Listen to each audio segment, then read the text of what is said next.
Hello दोस्तों, स्वागत है आपका बिटकॉइन दुनिया में। मैं संजय वर्मा। तो दोस्तों, अपने क्रिप्टो मार्केट में एक स्टेबल कॉइन फिर से ट्रबल में आ चुका है, जिसके कारण अपने बिटकॉइन प्राइस फिर से अभी नीचे जा रहा है। अपना क्रिप्टो मार्केट फिर से रेड हुआ है। तो ये स्टेबल कॉइन का मैटर क्या है, आपको ए टू जेड जानकारी मिलेगी।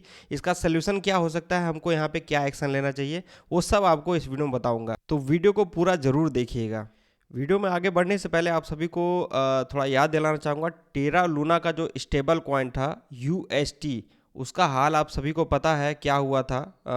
2022 में इसका प्राइस $1 होना चाहिए। $1 से इसका प्राइस लो लगाया था।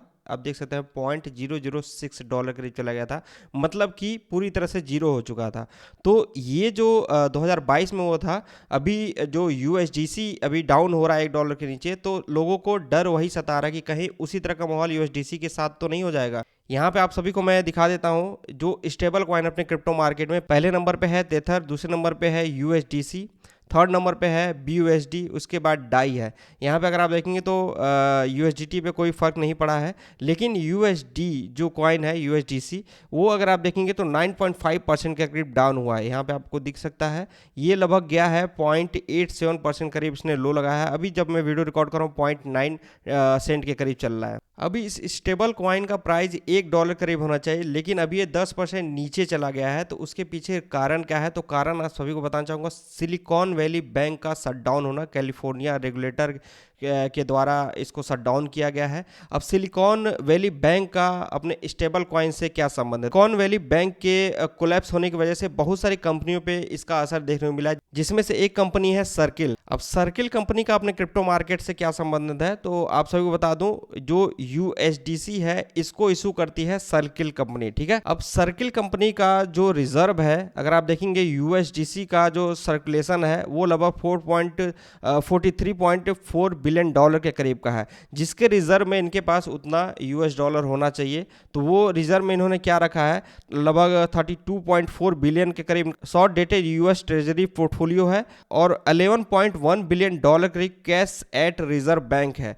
तो ये जो 11.1 बिलियन डॉलर का कैश एट रिजर्व बैंक में इनका जो रिजर्व है, इसमें से लगभग $3.3 बिलियन सिलिकॉन वैली बैंक में फंस गया है। और इसी बीच जो बाइनेंस और कॉइन बेस की तरफ से ये भी अनाउंसमेंट आ जाता है कि USDC USD, और बाइनेंस की तरफ से भी सेम यही अनाउंसमेंट आता है, USDT BUSD को यहाँ पे टेम्पररी ऑटो कन्वर्जन को सस्पेंड कर दिया गया है। तो ये सब कारण बना दोस्तों, आज के डेट में जो USDC है उसका प्राइस आपको 10% के करीब नीचे जाते हुए दिख रहा है। अब यहाँ पे जो लोग मन में चल रहा है कि क्या ये जो टेरा का UST था उसी तरह से इसका भी हाल हो सकता है, तो दोस्तों फिलहाल मैं आपको बताऊं, यहाँ पे उस तरीके से इसका हाल नहीं हो सकता है।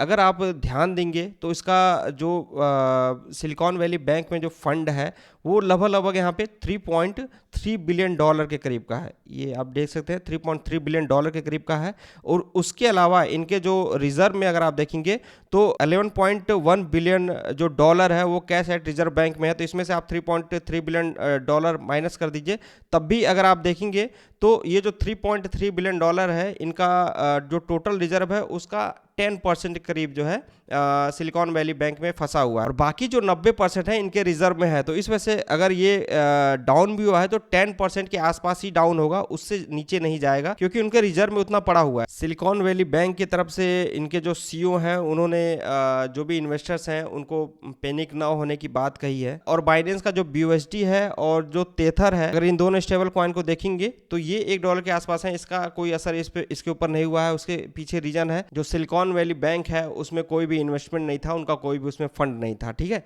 और ये जो कॉइनबेस और बाइनेंस की तरफ से ये जो अभी सस्पेंड किया गया है, उम्मीद ये किया जा रहा है कि जब मंडे को बैंक खुलेगा तो इसको कंटिन्यू कर देंगे।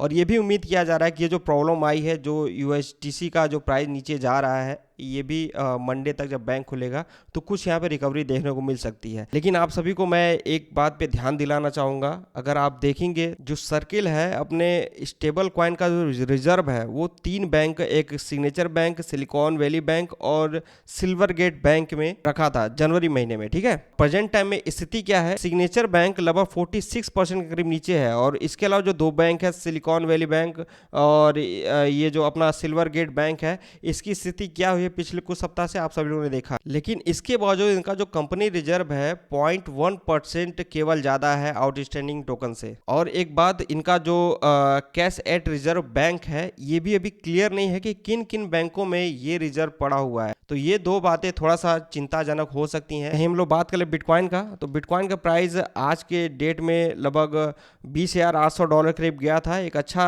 साइन देखने को मिला था। यहाँ पे जो मैंने बताया था आप सभी को, इसका एक सपोर्ट जोन है लगभग $19,700 के करीब पर, जो कि इसका 200 डेज मूविंग एवरेज है। यहाँ से बाउंस बैक हुआ है। हम उम्मीद करेंगे कि इसके नीचे ना आए, लेकिन ये मार्च महीना लग रहा है ये जो दुख है वो खत्म होने का नाम ही नहीं ले रहा है। किसी न किसी वजह से अपने क्रिप्टो मार्केट पे नेगेटिव इंपैक्ट पड़ रहा है। अभी इसका नेक्स्ट रेजिस्टेंस अगर आप देखेंगे तो $21,500 के करीब का है।